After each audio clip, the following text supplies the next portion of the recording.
الحمد لله وحده والصلاة والسلام على من لا نبي بعده فأعوذ بالله من الشيطان الرجيم وآثر الحياة الدنيا فإن الجحيم هي المأوى যাবতীয় প্রশংসা সেই মহান রব্বুল আলামিনের জন্য যার অশেষ মেহেরবানিতে প্রতি জুমার ন্যায় আজকে আমরা সালাতুল জুমাতে উপস্থিত হতে পেরেছি। এজন্য তার দরবারে যারা শুকরিয়া সকলে কাছে আলহামদুলিল্লাহ। দুরূদ ও সালাম বর্ষিত হোক মানবতার মুক্তিযোদ্ধা সাইয়্যিদুল মুরসালিন খাতামুন নবীয়্যিন জনাব হযরত মুহাম্মদ আমরা সকলেই পড়ছি সাল্লাল্লাহু আলাইহি ওয়াসাল্লাম। গত কয়েকটি জুমায় আমরা আলোচনা করতেছিলাম দুনিয়ার লোভ লালসা মৃত্যু হয়। মহান আল্লাহ রাব্বুল আলামিন এই মর্মে বলতেছে দুনিয়া, যে ব্যক্তি দুনিয়াকে প্রাধান্য দিবে, যে ব্যক্তি দুনিয়াকে সবচেয়ে বেশি মূল্যায়ন করবে, আখিরাতকে ভুলে গিয়ে তার থাকার জায়গা চিরস্থায়ী জাহান্নাম। আপনি যদি দুনিয়াকে প্রাধান্য দেন, সবচেয়ে বেশি মূল্যায়ন করেন, তাহলে আপনার চিরস্থায়ী থাকার জায়গা হবে পরকালে জাহান্নাম। দুনিয়াকে আমরা এমনভাবে মূল্যায়ন করতেছি, একটা গল্প মনে পড়ল যে একটা রাজা, এটা বলি না, তার উদাহরণের জন্য বলতেছি, ঘুমন্ত পরিবেশ ত্যাগ করে। একটা রাজার মন্ত্রী ছিল, উজির ছিল। এখন রাজা সবসময় উজিরের সাথে সমস্ত বিষয় আলাপ আলোচনা করতে, সব কিছু তার সাথে শেয়ার করবে উজিরের সাথে। মন্ত্রী একদিন তাকে প্রশ্ন করলেন রাজাকে, আমি হচ্ছে মন্ত্রী, আপনি আমার সাথে শেয়ার করবেন, সমস্ত কিছু আমার সাথে শেয়ার করবেন, আমি হচ্ছে আপনার ডান হাত, তা না করে আপনি উজিরের সাথে সমস্ত কিছু শেয়ার করবেন। কারণ কি? আমার দিকে কোন দিকে আমার ঊর্ধ্বে রয়েছে, কোন দিকে আমার সাথে বেশি রয়েছে, আমি শক্তিতে বেশি, সকল দিকে বেশি, জ্ঞানীতে বেশি, সকল দিকে বেশি। তা না করে দেখি সমস্ত কিছু পরামর্শ, যা কিছু করার প্রয়োজন সমস্ত কিছু আপনি উজিরকে নিয়ে করবেন। কারণটা কি? রাজা বললেন, উজির আর তোমার মধ্যে অনেক পার্থক্য রয়েছে, অনেক পার্থক্য রয়েছে। তখন মন্ত্রী বললেন, এটা কিরকম কথা? যে উজিরের আর আমার মধ্যে অনেক পার্থক্য রয়েছে, আমার সাথে জ্ঞানী হচ্ছে উজির, আমার সাথে সকল দিকে পরামর্শ করলে আপনি ফল পান উজিরের কাছ থেকে, এটা কিরকম কথা হতে পারে? আমি তো জ্ঞানের দিক হচ্ছে বেশি। তখন রাজা বললেন, আমি তোকে 3টা টাকা দিলাম, উজিরকেও 3টা টাকা দিলাম। 3টা টাকা দেওয়ার পরে রাজা বললেন, মন্ত্রীকে বললেন, 1 টাকা দিয়ে তুমি আজ কিনে নিয়ে আসবা। কি? আজ। আরেক টাকা দিয়ে কাল কিনে নিয়ে আসবা। আরেক টাকা দিয়ে আজও নয় কালও নয় এমন আবার বুঝেন, 1 টাকা দিয়ে আজ কিনে নিয়ে আসবা, আরেক টাকা দিয়ে কাল কিনে নিয়ে আসবা, আর আরেক টাকা দিয়ে আজও নয় কালও নয় এমন বস্তু কিনে নিয়ে আসবা। এখন মন্ত্রী বাজারে চলে গেল, গিয়ে এখন দোকানদারকে বলছেন, ভাই 1 টাকার আজ দেন, 1 টাকার কাল দেন, 1 টাকার আজও নয় কালও নয় এমন বস্তু দেন। দোকানদার বলছে, ব্যাপার, রাজার মন্ত্রী কি পাগল হলো না? এই নামে কোনো বস্তু আছে? পুরো টাকা ঘুরে নিয়ে রাজা এই নামে কোনো বস্তু আজ নিয়ে আসতে হবে, কাল নিয়ে আসতে, আজও নয় কাল। উজিরকেও টাকা দেওয়া হয়েছিল। তখন উজিরকে বলা হলো, উজির সাহেব, আপনি 3 টাকাতে কি করেছেন? তখন বলছিলেন, 1 টাকা দিয়ে জুলাপি কিনেছি, আর এবং সেটা আমি খেয়ে নিয়েছি, এটা হচ্ছে আমার আজ, যা আমি খেয়েছি সেটা আমার কি আজ।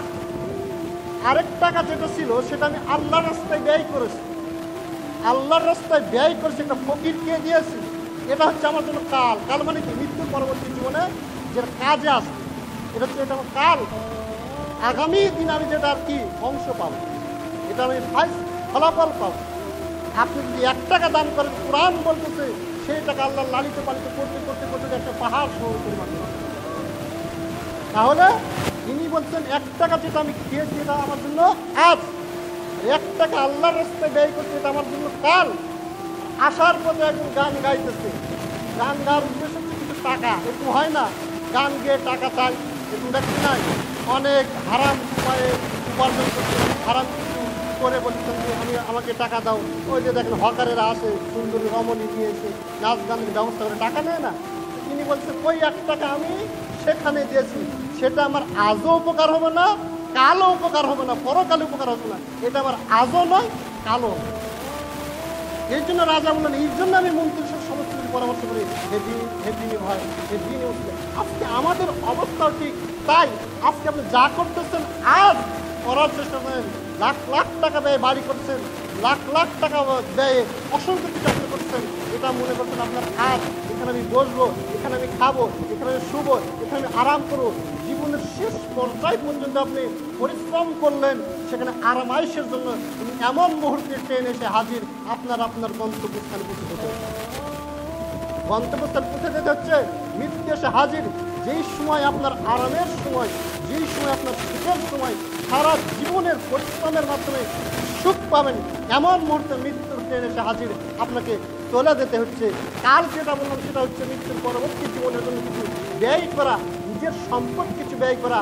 আপনি মৃত্যুর পরবর্তী জীবনের জন্য আপনি সম্পদ ব্যয় করেন না। আপনার বাড়ির পাশে মসজিদ, পেশাব পায়খানা হচ্ছে না বলে বলে পেশাব পায়খানা হচ্ছে না। অনেক মুসল্লিরা বলে তোমার ওখানে কিভাবে যাবো, হুজুর সাহেব বক্তব্য দেন, ভালো ইচ্ছা হয় ওখানে যে শুনবো, কিন্তু আমরা অজু করার পূর্বে পেশাব পায়খানা প্রয়োজন, সারার প্রয়োজন, এগুলো সেরে টেরে অজু করে এখানে আমি তোমাদের বক্তব্য শুনবো, কিন্তু বিষয়টি সেই পরিবেশই নেই। কিভাবে যাব, কিভাবে যাব, এই কথা অনেকেই বলে, আমার অনেকেই বলে, খুব ভালো লাগে আলোচনা শুনতে, কিন্তু এই পরিবেশে আমি থাকতে পারি। অথচ আপনার বাড়ি, আপনার বিল্ডিং তো মনে হয় ফেরস্তা করে দিয়ে যাচ্ছে না, আপনার 2 তলার 3 তলা হচ্ছে, ফেরস্তা এসে করে দিয়ে যাচ্ছে। আপনি তো টাকা নেই, আপনার টাকা নেই, ফেরস্তা এসে করে দিয়ে যাচ্ছে, আর রড খাড়া করে রাখতেছে, পরের বছর আবার ফেরস্তা এসে করে দিয়ে যাবে। যেদিন ভাই বুঝাতে পারতেছি না, আপনাকে বুঝাতে পারতেছি না, এটা হচ্ছে আপনার জন্য কাল, এটা আপনার পরবর্তী জীবনে আপনার কাজে লাগবে, বাদ বাকি কোনো কিছু আপনার কাজে লাগবে, বিন্দু পরিমাণ কাজে লাগবে না। যেই সন্তানের পিছনে কোটি কোটি টাকা ব্যয় করেছেন, যেই সন্তানের পিছনে লাখ লাখ টাকা ব্যয় করেছেন, জীবনে 5 ওয়াক্ত সালাত পরিত্যাগ করে, আল্লাহর ইবাদত বন্দেগী পরিত্যাগ করে, হারাম উপায় উপার্জন করে যেই সন্তানকে আপনি বড় করছেন, সেই সন্তান যখন আপনি মারা যাচ্ছেন, সঙ্গে সঙ্গে বলতেন হুজুর জানাজা এত দীর্ঘ করেন কেন, তাকে কবরে শোয়াতে হবে, বাপের জন্য সন্তান তাকে তাড়াতাড়ি কবরে শোয়াতে হবে, এই কথা বলতেছি। কৃষক এত জানাজা লম্বা করছেন, এই সময় দেওয়া হচ্ছে 8:30, আপনি 1 মিনিট পার হয়েছে, সন্তান বলছেন 5 টাকা, সন্তান বলছেন 1 মিনিট পার হয়ে যাচ্ছে, তাড়াতাড়ি জানাজা সালাত আদায় করা। কে বলছে? সন্তান। এই সন্তানের জন্য তার পুরো জীবনে সালাত পরিত্যাগ করে, আল্লাহর ইবাদত বন্দেগী পরিত্যাগ করে দেশ সন্তানকে লালন পালন করছেন, শেষ পর্যায়ে সুখের সময় সেই পিতামাতাকে বৃদ্ধাশ্রমে দিন কাটাতে হচ্ছে, বৃদ্ধাশ্রমে দিন কাটাতে হচ্ছে। সে চিনে না আসল সম্পদটা কি, শিক্ষা দিতে পারে নাই, সেটা তার আজও উপকারে হয়নি, দুনিয়াতেও সে উপকার পায়নি, পরকালে সন্তান দিয়ে সে উপকার পাবে না, পরকালে সে সন্তান দিয়ে উপকার পাবে না। আপনি একটু চিন্তা ভাবনা করে দেখুন, একটু ভেবে দেখুন, আপনি সারাটা দিন যে সন্তানের পিছনে যা কিছু ব্যয় করবেন, যা কিছু ব্যয় করবেন, আপনি একটু চিন্তা ভাবনা করে দেখুন তো এখান থেকে কি পরিমাণ মূল্য আমি পাবো, দুনিয়াতেও পাবো এবং আখিরাতেও পাবো, কি পরিমাণ মূল্য পাবো। আমি একটা কথা বলি, আপনি যদি পিতা হন আর আপনার যদি 5টা যদি ছেলে থাকে, কয়টা ছেলে বললাম? 5টা যদি ছেলে থাকে, 5টা ছেলেকে পাঠিয়ে দিলেন একটা স্কুলে, প্রাইভেটে পাঠিয়ে দিলেন, বাংলার জন্য, ইংরেজির জন্য, অঙ্কের জন্য পাঠিয়ে দিলেন, সে সকাল থেকে 4টা পর্যন্ত ক্লাস করে আসলো, আপনি বুকে হাত দিয়ে বলেন তো আপনি একটা সব পাবেন? পাবেন? পাবেন না। টাকা কিন্তু ঠিকই দিলেন, প্রাইভেটের জন্য টাকা কিন্তু ঠিকই দিলেন, ওই টাকার বিনিময়ে কি আপনি বিন্দু পরিমাণ উপকার পেলেন? অথচ 5টা ছেলেকে মসজিদে যদি আসতো আর তারা যদি আলিফ বলতো, 1 আলিফ পরিমাণ কয়টি সব? 10টি সব। তাহলে 5 ছেলে 5টা যদি আলিফ বলতে 5 10 কত সব? 50 সব। আপনি বসে থেকে আপনার আমল আলিফ বলতে হচ্ছে, এটা আপনার দুনিয়াতেও উপকার লাগবে, পরকালেও উপকার লাগবে। তাই বলছি, আপনি এমন কর্ম করতেছেন, এমন কাজ করছেন যা আপনার আজও নয় কালও নয়, দুনিয়াতে ফল পাচ্ছেন না, আখিরাতেও ফল পান না। তাই অনুরোধ করছি, সেই কাজ করার চেষ্টা করুন যেই কাজ আপনি দুনিয়াতেও ফল পাবেন, আখিরাতেও ফল পাবেন। কি জন্য বললাম, দুনিয়ার যা কিছু রয়েছে সমস্ত কিছু জান্নাতের তুলনায় কিচ্ছুই নয়, জান্নাতের তুলনায় কিচ্ছু নাই। প্রখ্যাত সাহাবী আবু হুরায়রা রাদিয়াল্লাহু তাআলা আনহু হতে তিনি বলেন, রাসূল মুহাম্মদ সাল্লাল্লাহু আলাইহি ওয়াসাল্লাম বলতেছেন, ইন্না মাওয়াজিউল সাউতিল ফিল জান্নাত, জান্নাতুল্লাহ খায়রান মিনাদ দুনিয়া মা ফিহা ইকরাউ ইন শিতুম। রাসূল মুহাম্মদ সাল্লাল্লাহু আলাইহি ওয়াসাল্লাম বলতেছেন যে একটি চাবুক রাখার সমপরিমাণ জান্নাতের যদি জায়গা পাও, একটা চাবুক পরিমাণ, জান্নাতের একটা চাবুক পরিমাণ রাখার জায়গা যদি তুমি পাও, এই আসমানের নিচে জমিনের উপরে পুরো পৃথিবীতে যা কিছু রয়েছে সমস্ত কিছুর চাইতে দামি বস্তু তুমি পেয়েছো। আসমান জমিনের যা কিছু রয়েছে, বিশাল বিশাল বাড়ি রয়েছে, বিশাল বিশাল গাড়ি রয়েছে, বিশাল বিশাল পাহাড় রয়েছে, স্বর্ণের খনি রয়েছে, তেলের খনি রয়েছে, সমস্ত কিছু রয়েছে। সমস্ত কিছু বিক্রয় করেও জান্নাতের একটা চাবুক রাখার জায়গা সমপরিমাণ হবে। কত কঠিন কথা, কত কঠিন কথা, কত দামি একটা বস্তু হচ্ছে জান্নাত। সেই জান্নাতের জন্য আপনি কতটুকু সময় ব্যয় করেছেন? দুনিয়ার 10 শতক জমির জন্য, 10 শতক জমির জন্য কত RS CS কত রকম ভাবে যে আপনি জমির আপনি কাগজপাতি ঘাটাঘাটি করতেছেন, আবার চিন্তা করছেন সে 10 শতক জমির কাগজ জালি হয়ে গেল কিনা, ইত্যাদি ইত্যাদি আপনি চিন্তা ভাবনা করছেন। জান্নাতের একটা চাবুক রাখার জমির মূল্য হচ্ছে পুরো পৃথিবী সমপরিমাণ, তাও হবে না। তাহলে সেই জায়গার জন্য আপনি কি কখনো দেখেছেন আমার আমল, আমি যে আমলটা করছি সেই আমল ঠিক কিনা, সেই আমলের মাপকাঠি যে রাসূল মুহাম্মদ সাল্লাল্লাহু আলাইহি ওয়াসাল্লাম অনুযায়ী সঠিক কিনা, মাপকাঠিতে মেপে কি আপনি কখনো দেখেছেন আমার যে চলা, সে চলা কি রাসূল মুহাম্মদ সাল্লাল্লাহু আলাইহি ওয়াসাল্লামের তরিকা অনুযায়ী হচ্ছে কিনা, আমার যে আমলটা রয়েছে সেই আমল জাল হচ্ছে কিনা, কখনো চিন্তা ভাবনা করে দেখেছেন? দুনিয়াতে যদি দলিল জাল হয় সম্পদ আপনি পাবেন না, উল্টা মামলা খাবেন। আপনি যে আমলটা করছেন, যে কাজটা করতেছেন, যারা ইবাদত বন্দি করছেন, সেই ইবাদত বন্দিকে রাসূল মুহাম্মদ সাল্লাল্লাহু আলাইহি ওয়াসাল্লাম করেছেন কিনা, সেইভাবে হচ্ছে কিনা, এটা যদি না হয় সেই আমলটা কি হয়ে যাবে? কিয়ামতের দিন জাল প্রমাণিত হয়ে যাবে। আর জাল প্রমাণ হলে শাস্তির ব্যবস্থা রয়েছে, সংশোধন করার কোনো উপায় নেই মৃত্যুর পরবর্তী জীবনে। তাই অনুরোধ করছি, দুনিয়ার লোভ লালসা আপনি ঠিকই বুঝেন, দুনিয়ার সমস্ত কিছু আপনি ঠিকই বুঝেন, আখিরাতের জন্য আপনি বুঝার চেষ্টা করতেছেন না, বুঝেও না বুঝার ভান করে যে দুনিয়ার মোহে পড়ে আপনি ছুটতেছেন, অথচ আখিরাতের তুলনায় অতি নগণ্যতম এই দুনিয়ার জীবন। তারপরে রাসূল মুহাম্মদ সাল্লাল্লাহু আলাইহি সাল্লাম বলছেন, তোমরা চাইলে এই আয়াতটা পাঠ করতে পারো। কোন আয়াত? রাসূল মুহাম্মদ সাল্লাল্লাহু আলাইহি সাল্লাম বলছেন যে আল্লাহ রাব্বুল আলামিন পবিত্র কোরআনুল কারীম সূরাতুল আল ইমরান 185 নম্বর আয়াতে বলছেন, ফামান জুহজিহা আনিন নার ওয়া উদখিলুল জান্নাত ফাকাদ ফাজ। আল্লাহ রাব্বুল আলামিন বলছেন, যাকে জাহান্নামের আগুন থেকে আল্লাহ রাব্বুল আলামিন কিয়ামতের দিন রক্ষা করলো আর জান্নাতে প্রবেশ করালো, সে হচ্ছে দুনিয়াতেও সাকসেস, আখিরাতেও সাকসেস। আপনি চিন্তা ভাবনা করে দেখুন, আমার আমলের মাধ্যমে, সারাদিন চলার মাধ্যমে আমি কি জাহান্নামের আগুন থেকে মুক্ত থাকতে পারবো? আমার কর্মই তো সারাদিন জাহান্নামের কর্মকাণ্ড, সমস্ত কর্মকাণ্ড জাহান্নামের কর্মকাণ্ড। আপনি সাকসেস দুনিয়াতে নয়, সাকসেস হতে পারতেছেন না। সূরা আল ইমরান 185 নম্বর আয়াত, তিরমিজি 3031 নম্বর আয়াত। অথচ দেখেন আমরা এই পৃথিবীর জন্য, এই দুনিয়ার সাময়িক কিছু সময়ের জন্য যে দুনিয়াতে আল্লাহ রাব্বুল আলামিন প্রেরণ করেছেন, সেই জান্নাতকে বিক্রয় করে দুনিয়াটাকে আমরা ক্রয় করে দিয়েছি। জান্নাতকে বিক্রয়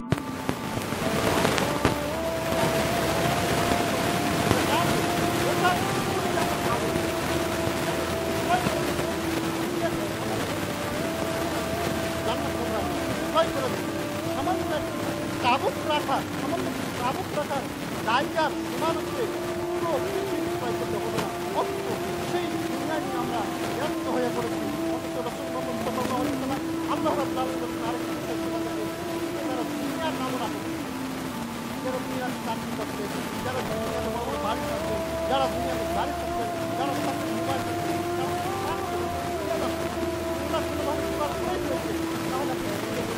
তারা তো দিয়ে যাচ্ছে। তাহলে আমরা তারা পাবে, আল্লাহ রাব্বুল আলামিন বলছে যে দুনিয়ার জীবন এবং তার উপাদানরা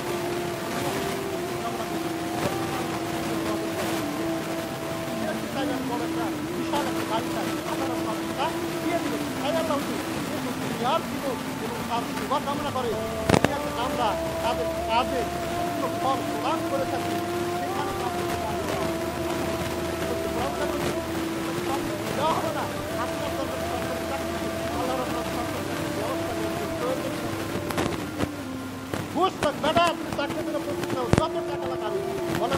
বাপের এই কথা বলে না, ছেলে তুমি লেখাপড়া করো, টাকা তো তোমাকে আসবে করে হলে আমি তোমাকে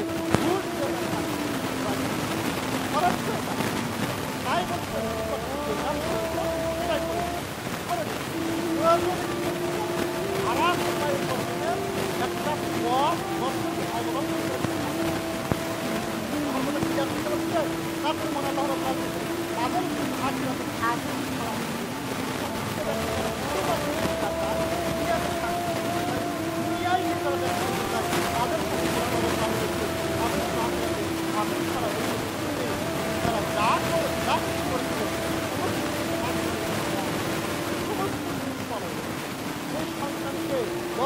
আগে টাকা ঘুষের মাধ্যমে চাকরি নিয়ে দিয়েছে, এই সন্তান যখন চাকরি করবে সেই 10 লাখ টাকা ঘুষের মাধ্যমে চাকরি করা এটা হারাম না হারাম?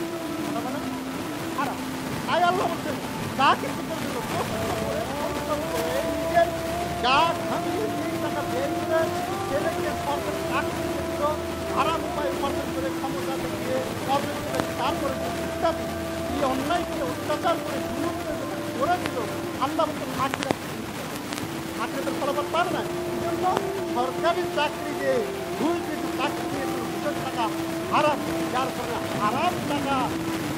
হারাম টাকার উপার্জনকে ইবাদত করতে আল্লাহ কবুল হয়নি। আল্লাহ পবিত্র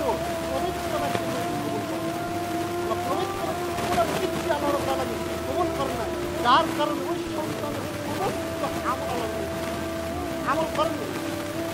আপনি 10,000 টাকা দিচ্ছেন না, আপনার সন্তান যখন ব্যবস্থা করবো, হালাল ব্যবস্থা করবো, টাকা দেবেন, টাকা দেন না, হালাল ব্যবস্থা করবে, কলা বিক্রি করবে, বিক্রি করতে গেলে হালাল ব্যবস্থার জন্য যখন একটা সন্তান টাকা দিচ্ছে না, ওই সন্তান যখন নিজেদের চাকরির জন্য টাকা দিচ্ছে তখন 4 লাখ টাকা বাপে দিচ্ছে, 4 লাখ টাকা উধার চেষ্টা করছে না, এই টাকা দিয়ে এই নতুন চাকরি লাগিয়ে দিল, বরং এটা হালাল রসুল মোহাম্মদ জেনে শুনে 1 টাকা শিক্ষায় 36 বার জেনা করে যে পাপ পবিত্র করে পাবে।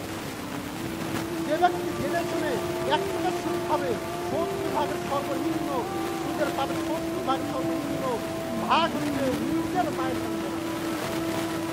আপনি বলেন আপনার সন্তান, আপনি পিতা হয়ে আপনার সন্তানকে আপনার বয়স একটা মায়ের কখন কি ভেবে দেখেছেন পরকালে কিভাবে কখনো কি ভেবে দেখেছেন? তাই আল্লাহ বলছেন যা কিছু তুমি আপনার কত যে পরিশ্রম তারা করছে, কত যে কষ্ট তারা করছে, আমাদের সমস্ত শেষ হয়েছে আল্লাহর উপর। এটাই বলছেন তারা যা করতো সমস্ত নিষ্ফল হয়ে যাবে, যা কিছু করেছিল পুরাই কাজে আসেনি। সুরাতুল আপনার হুদ 11 নম্বর 15, 16 নম্বর 29, 18 নম্বর সুরা 20 নম্বর 18 নম্বর সুরা 45, 46 খানবাবু 12, 13, 64 নাজিয়া 80 নম্বর সুরার 35 থেকে 39 আয়াতে এখানে দুনিয়া সম্পূর্ণভাবে চলাবে সুন্দরভাবে দুনিয়ায় যারা চায় তারা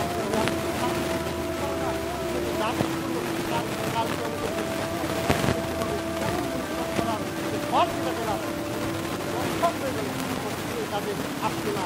তাই আল্লাহ রাব্বুল আলামিন দুনিয়া থেকে অর্থ সম্পদ দিয়েছে, দুনিয়া থেকে নাতি দিয়েছে, দুনিয়া থেকে সন্তান দিয়েছে, সমস্ত পরীক্ষা করছে। আপনার সন্তান হচ্ছে আপনার আপনার স্ত্রী হচ্ছে আপনার পরীক্ষা, আপনার সন্তান হচ্ছে আপনার পরীক্ষা, আপনার এই যে বাড়ি গাড়ি যা কিছু রয়েছে কিছুই হচ্ছে আপনার। আল্লাহ রাব্বুল আলামিন এই মর্মে বলছেন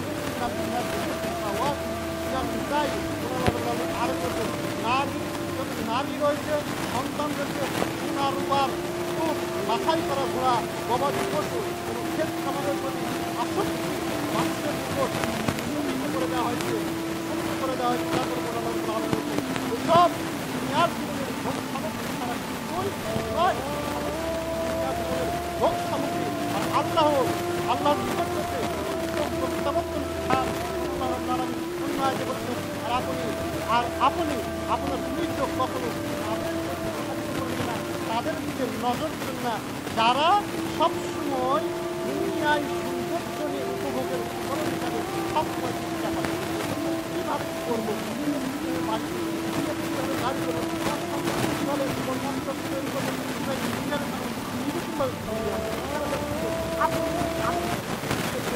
তাদের দিকে আপনি টাকা দেবেন না। তারপরে আল্লাহ রাব্বুল আলামিন বলতেছেন তারা তার দ্বারা তাদেরকে আল্লাহ রাব্বুল আলামিন পরীক্ষা করা, এর মাধ্যমে আল্লাহ রাব্বুল আলামিন পরীক্ষা করছেন কিসের মাধ্যমে? নারীর মাধ্যমে, স্ত্রীর মাধ্যমে। আপনার স্ত্রী আপনাকে জান্নাতে নিয়ে যেতে পারে,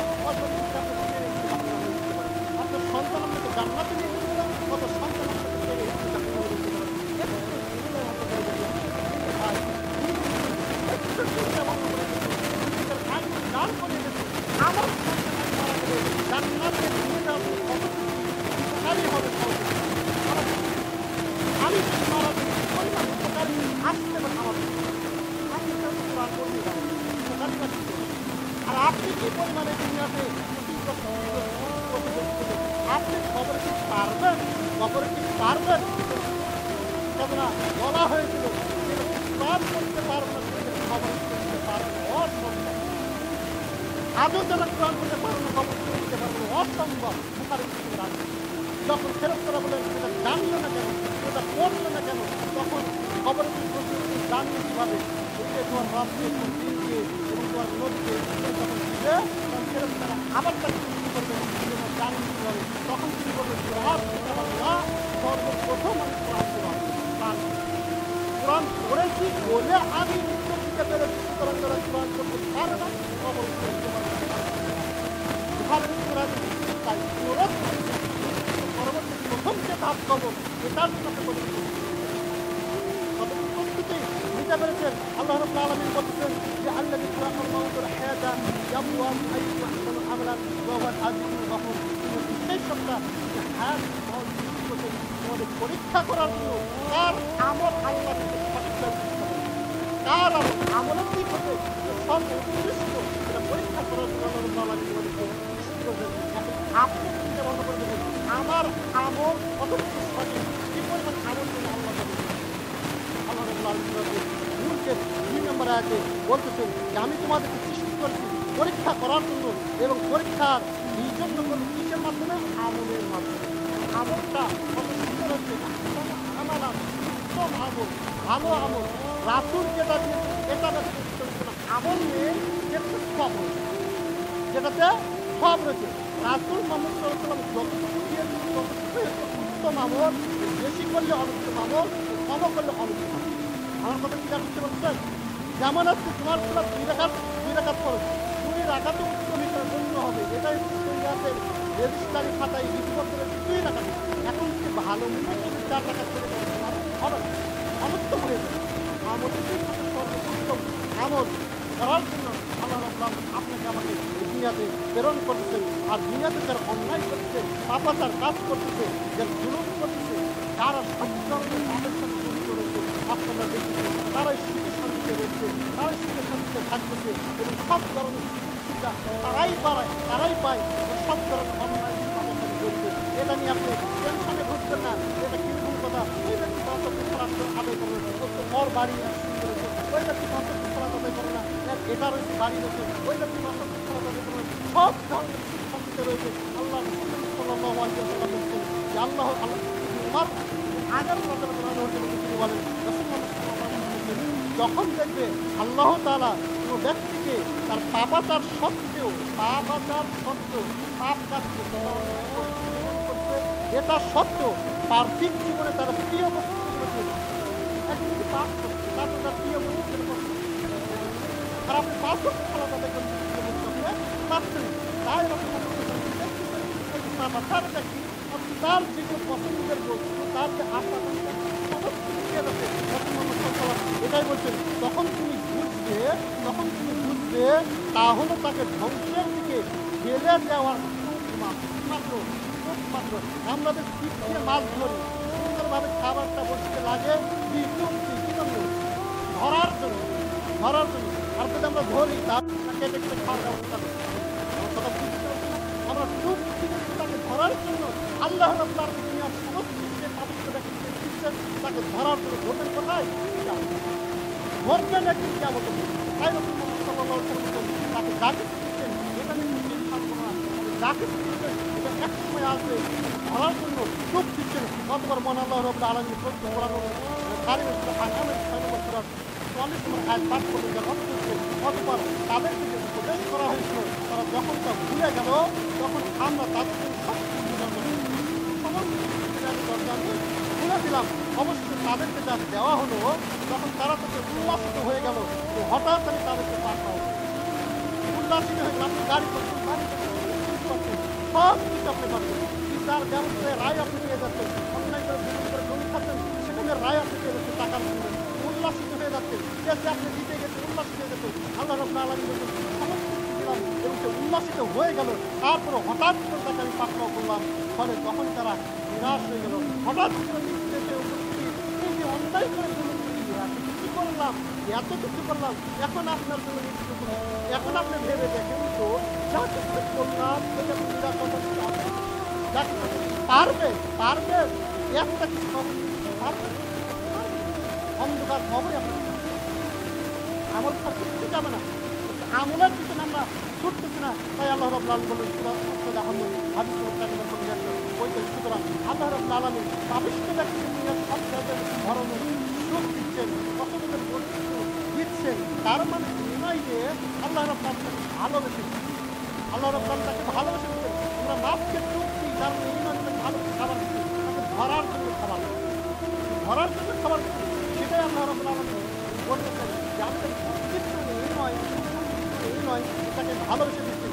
এমনও হতে পারে আপনাকে তার কোনো অংশ নেই, আপনাকে তার কোনো পরিমাণ অংশ নেই। আর এমন ব্যক্তিরাই দুনিয়াতে অহংকারের সহিত, গৌরবের সহিত গরিব মুমিন বান্দাদেরকে নিয়ে আটলামি করে আর বলে, তুই যদি আল্লাহরই যদি বান্দা হোক, এত যদি পাপ নামাজ হোক, তাহলে তুই এত ফকির বলে না। এই সমস্ত গরিব অহংকারী ধনী ব্যক্তিরা, অহংকারী ধনী ব্যক্তিরা গরিব ব্যক্তিদেরকে বলে, আমি তুই ভালো তো খারাপ আদায় করি, তাহলে তুই এত গরিব কেন, আমি ভালোবাসি, আমাকে ভালোবাসি, তাকে নামাজ করে তাও আমার সব এরকম বলে, অহংকারের সে কথা বলে। তাই বলতেছে যে তুই যদি আল্লাহর প্রিয় যদি বান্দাই হোক, কারণ এত কষ্টে থাকিস কেন, এটা দিল না কেন, অথচ এটা আমাকে দিল, ওটা দিল না কেন, অথচ এটা আমাকে দিল, এই দিল না কেন, সেই দিল না কেন। এরা হচ্ছে যারা কথা বলে, যারা গরিব গরিব বান্ধবকে কষ্ট দেয়, আল্লাহর অর্থ সম্পদ পেয়ে, টাকা পয়সা পেয়ে, ধন সম্পদ পেয়ে আল্লাহর শুকরিয়া আদায় না করে, বরং গরিব বান্ধবের গরিব ব্যক্তিদেরকে কষ্ট দেয় কথার মাধ্যমে। এরা হচ্ছে পৃথিবীর মধ্যে সবচাইতে নিকৃষ্ট ব্যক্তি, সবচাইতে নিকৃষ্ট ব্যক্তি। দলিল রাসূলুল্লাহ সাল্লাল্লাহু আলাইহি ওয়াসাল্লাম বলেন, ফাতিমা বিনতে হুসাইন রাহমাতুল্লাহি আলাইহি তিনি বলেন, রাসূলুল্লাহ সাল্লাল্লাহু আলাইহি ওয়াসাল্লাম বলছেন, পৃথিবীর মধ্যে সবচাইতে নিকৃষ্ট ওই ব্যক্তি, কোন ব্যক্তি, তারা যারা যখন ভোগ বিলাসে লিপ্ত থাকে, সবসময় ভোগ বিলাসে লিপ্ত থাকে, এই ব্যক্তি পৃথিবীর মধ্যে নিকৃষ্ট ব্যক্তি। এবং রঙ বেরঙের সবসময় পোশাক পরায় যারা লিপ্ত থাকে, তারা পৃথিবীর মধ্যে নিকৃষ্ট ব্যক্তি। আপনার হাজার হাজার আপনার জামা রয়েছে, হাজার হাজার কোটি কোটি টাকার সম্পদ রয়েছে, জামা রয়েছে, ব্লাউজ রয়েছে, পেটিকোট রয়েছে, শাড়ি রয়েছে, তারপরে প্রত্যেক নিজের জন্য বাজেট আপনাকে করতেই হবে। রঙ বেরঙের পোশাক করে, সকালে এক পোশাক, দুপুরে এক পোশাক, বিকেলে আরেক, রাতে আরেক পোশাক ইত্যাদি পোশাক পরায়, রঙ বেরঙের পোশাক পরায় যারা লিপ্ত রয়েছে, এরা পৃথিবীর মধ্যে নিকৃষ্ট ব্যক্তি। তারপর রাসূলুল্লাহ সাল্লাল্লাহু আলাইহি ওয়াসাল্লাম বলেছেন, যারা সবসময় খাবার খুঁজে বেড়ায়, এরা পৃথিবীর মধ্যে নিকৃষ্ট। সবসময় খাবার মানে বুঝতে পারেন, তার টাকার দামি রেস্টুরেন্টে যেতে হবে, টাকা রয়েছে, ভালো জায়গায় খেতে হবে, খাচ্ছে, খাওয়া পরব নাই, খাওয়ার পরে ওটা নিয়ে অহংকার করে বড় বড়, জানিস আমি এমন জায়গায় গিয়ে খাই, আমি এরকম খাবার খাই না, ওইরকম দামি হোটেল আমি খাবার খাই, ওদের মতো এইরকম কথা খাবার আমি খাই না, এরকম বাসি খাবার খাই, এরকম কথা বলো না, বলাটা হচ্ছে অপরাধ, খাওয়াটা বড় অপরাধ। তাই যারা সবসময় দামি দামি খাবার খুঁজে বেড়ায়, এরা পৃথিবীর সবচেয়ে নিকৃষ্ট ব্যক্তি। ভালো পোশাক পরিধান করেছেন, আপনি একটু চিন্তা ভাবনা করে দেখুন। এবং এই সমস্ত ব্যক্তিরা দম্ভ এবং অহংকারের সহিত কথা বলে। আল্লাহ রাসূল বলছেন, এমন ব্যক্তিরা দম্ভ এবং অহংকারের সহিত কথা বলে। কিতাব জুহুদ 206 নম্বর পৃষ্ঠায়। সুতরাং আল্লাহ আপনাকে ভালো খাবার দিয়েছেন, আল্লাহ আপনাকে ভালো পোশাক পরিয়েছেন, আল্লাহ আপনাকে ভালো গাড়ি দিয়েছেন, আল্লাহ আপনাকে সমস্ত কিছু ভালো ভালো কিছু দিয়েছেন। এই ভেবে অহংকারের সহিত এমন কিছু কথা বলেন না যাতে আল্লাহ নারাজ হয়ে যায়। জন্য আল্লাহ এটা আপনাকে দিয়েছেন, আল্লাহ প্রশংসা নেওয়ার জন্য। আমরা ভালো কিছু কি করে ভালো সুন্দর নিল্লাহ প্রশংসা নেওয়ার জন্য। আমি প্রশংসা না করে অহংকার করার মালিক হচ্ছে আল্লাহ সুবহানাহু ওয়া তাআলা। অহংকারের মালিককে আল্লাহ সুবহানাহু ওয়া তাআলা। ইন্নাল্লাহা লা ইউহিব্বুল মুখতালাফান ফাকুরা। আল্লাহ রাব্বুল আলামিন এমন ব্যক্তিকে পছন্দ করেন না যারা দুনিয়াতে অহংকারের সহিত চলাফেরা করে। এটাকে পছন্দ করেন না। অহংকার হচ্ছে আল্লাহর চাদর, গৌরব। এটা আপনি তাড়াতাড়ি কেন করবেন? আপনি কিসের অহংকার? যা কিছুর অহংকার করছেন, সম্পদের অহংকার, বাড়ির অহংকার, দামি খাবারের, সমস্ত কিছুর অহংকার করছে। কিন্তু একটু মৃত্যু করে চিন্তা ভাবনা করুন, নিজেকে কবরের অধিবাসী ভেবে দেখুন আপনার কিসের অহংকার। আপনার নামের অহংকার, নাম বললে কি বা আপনি অমুক নেতা ছিল, এই ছিল, সেই ছিল। ফেরাউন কম নেতা ছিল, কম শক্তি ছিল, শক্তিশালী ছিল, ছিল না। অথচ পাশাপাশি আবু হুরায়রা একেবারে দরিদ্র ছিল। আবু হুরায়রা নামে পাঠাগার হচ্ছে, আবু হুরায়রা নামে স্কুল হচ্ছে, আবু হুরায়রা নামে কলেজ হচ্ছে, আবু হুরায়রা নামে সংগঠন হচ্ছে, কত কিছু হচ্ছে। গরিব ছিলেন, 3 দিন পর্যন্ত খাবার করতে নাই। অত ফেরাউনের অসংখ্য টাকা পয়সা ছিল, ধন সম্পদ ছিল, ক্ষমতা ছিল, কিন্তু পেয়েছেন কোনো সন্তানের নাম ফেরাউন রাখা হয়েছে? পেয়েছেন? কোনো বাড়ি, কোনো আপনার হচ্ছে সংগঠন, কোনো এরকম যা কিছু রয়েছে, কোনো জায়গায় ফেরাউন নামে কোনো কিছু রয়েছে? তো কিসের নেতা, কিসের নেতা? আপনার বাপ দাদার 14 গোষ্ঠীতে বড় একজন ব্যক্তি ছিল। আপনাকে যদি জিজ্ঞাসা করা হয় আপনার দাদার বাপের নাম কি, আপনি বলতে পারবেন না। নাম পর্যন্ত দুনিয়া টিকে রাখতে হবে। অথচ একশো তার ক্ষমতা ছিল, তার বাহাদুরি ছিল।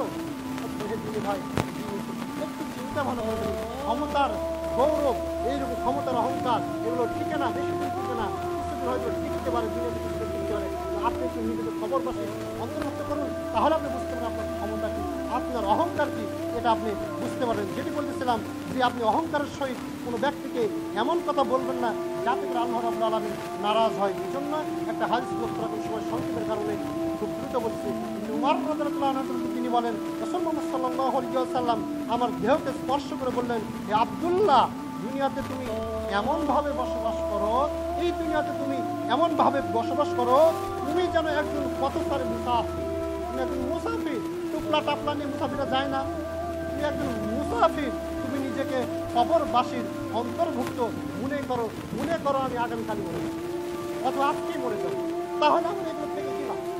দুনিয়াতে যা কিছু নিয়ে আসলে যা কিছু অর্জন করলাম, আল্লাহকে ভুলে গিয়ে, তার ইবাদত করতে গিয়ে ভুলে গিয়ে যা কিছু করলাম, অথচ আমি যদি আজকে কবরের অধিবাসী, এটা আমার পরিমাণ উপকারে আছে, আর এটা থেকেই কি লাভ, কি পরিমাণ উপকার?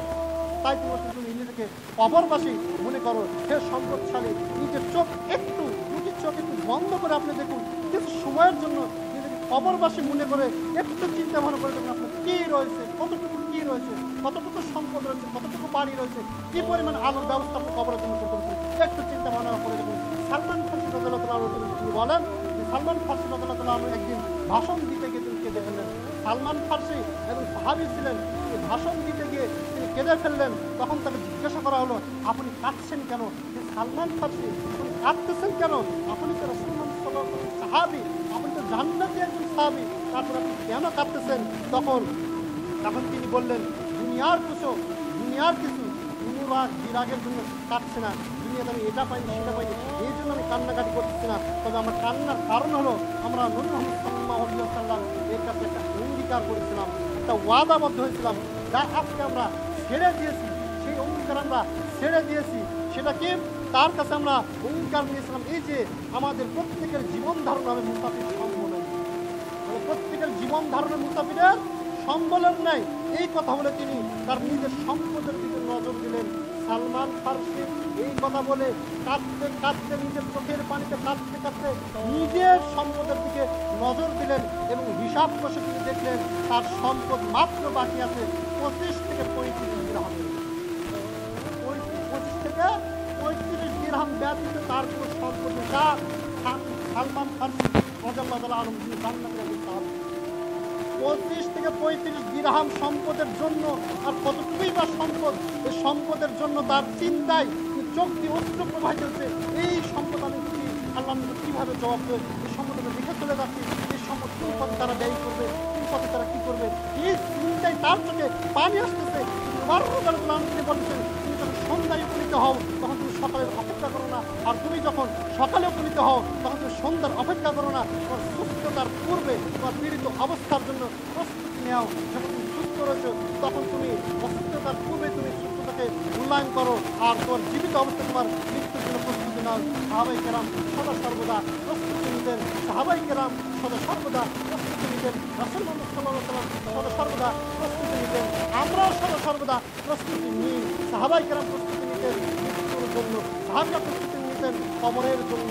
সবসময় তারা দুনিয়াকে তারা মনে করতেন এটা আমার পরীক্ষার জায়গা, এবং দুনিয়া দিয়ে তারা চিন্তা ভাবনা করতেন দুনিয়ার বিনিময়ে আমার কবরে কি পরিমাণ উপকারে আসবে, দুনিয়ার বিনিময়ে আমার হাসরের ময়দানে কি পরিমাণ উপকারে আসবে, দুনিয়ার বিনিময়ে কাল পুলসিরাত আমি পার হতে পারবো কিনা। সবসময় তারা এই চিন্তায় থাকতেন। আর আমরাও চিন্তা করি, কি চিন্তায়? আমরা কিভাবে একতলা বাড়ি রয়েছে 2 তলা বাড়ি করবো, সারাদিন এই চিন্তায় রয়েছে। আমার ছেলেকে কিভাবে সরকারি চাকরি জোগাড় করে দিতে পারবো এই চিন্তা রয়েছে। আমি কিভাবে সরকারি চাকরি পাবো, কিভাবে করবো, সারা রাত জেগে জেগে ওই ব্যক্তি লেখাপড়া করতেছে সরকারি চাকরির জন্য, অথচ ফজরের সালাত আদায় করতেছে না। সারা রাত জেগে চাকরির জন্য রাত জেগে জেগে লেখাপড়া করছে, ফজরের সালাত আদায় করছে না। সারাটা দিন আল্লাহ ব্যতীত অন্যের জন্য সময় ব্যয় করছে, আল্লাহর জন্য সময় ব্যয় করছে।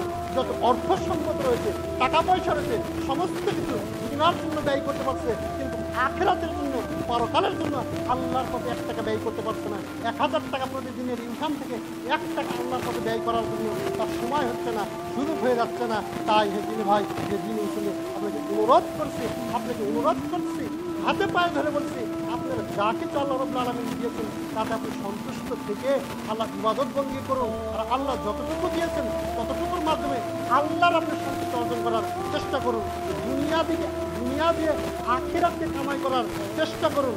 আখিরাতের ষষ্ঠ ক্ষেত্র হচ্ছে দুনিয়াতে যে পরিমাণ আমল করবেন, যে পরিমাণ ফল দিবেন, যে পরিমাণ বীজ বপন করবেন, কাল কিয়ামতের দিন সে পরিমাণ ফল আপনি পাবেন। সুতরাং তিনি ভাই